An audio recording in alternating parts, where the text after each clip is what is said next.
After an exceptionally slow vending experience at the market due to some fall off of attendance, I decided what I needed to do was work on my prospecting skills.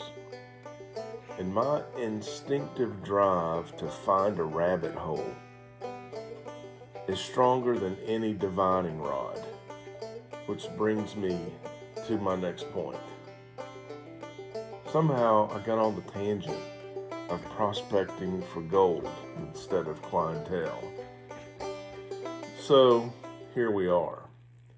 I've got a new little desktop miniature USB sluice running some Paydirt into a small gold pan, and we're prospecting.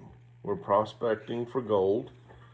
So in order to get back on track just a little bit, I put a little bit of thought into how was pottery, ceramics related to the prospecting gold miners of the gold rush.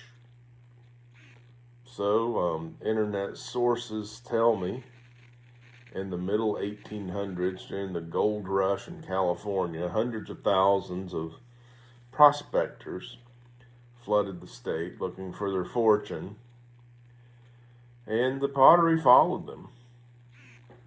Their boom towns, as it were, they needed service with some functional vessels, and stoneware was the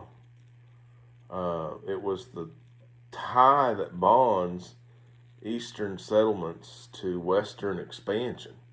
They had the same needs to store things, to eat and to drink, and even in their new enterprise, they used lots of stoneware in the processing of the material that they were finding.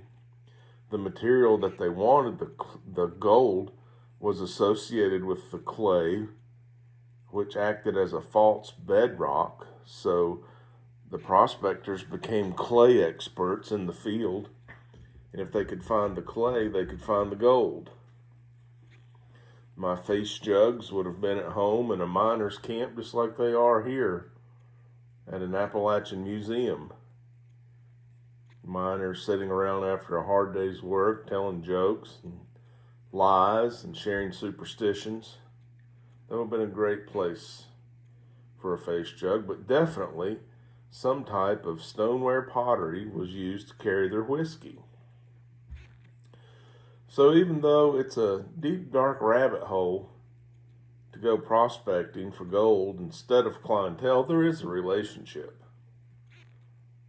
And perhaps there's a note here of connecting what I call heritage from our local Washington County, Tennessee potter Charles Decker of about that same era, whom I'm following and bringing the work that he did a century ago forward, kind of an ancient future relationship. Maybe it's an honest connection here, not just through one axis of time, but also the perpendicular axis across geography. I don't guess it would be Appalachian pottery once it got to California. Appalachian style? I don't know. Maybe it's worth putting some effort into. Another chapter, that's what we're talking about. Another chapter in the book of clay, culture, and change. And I'll tell you, prospecting for this gold is a lot of fun. If you watch the video there, it's not that difficult. I bought some Paydirt online, used a tiny little desktop machine, a little bit of water, plastic pan, and we're about to see some results here that I tell you, it familiarized me with what they called gold fever. I found a little bit of gold, and I'd like to find a little bit more. And I think while I'm at it, if I find the clay that the gold is on, I'm going to have to make some pottery. And I believe that's how we're going to have this story go forward. I hope you'll follow along.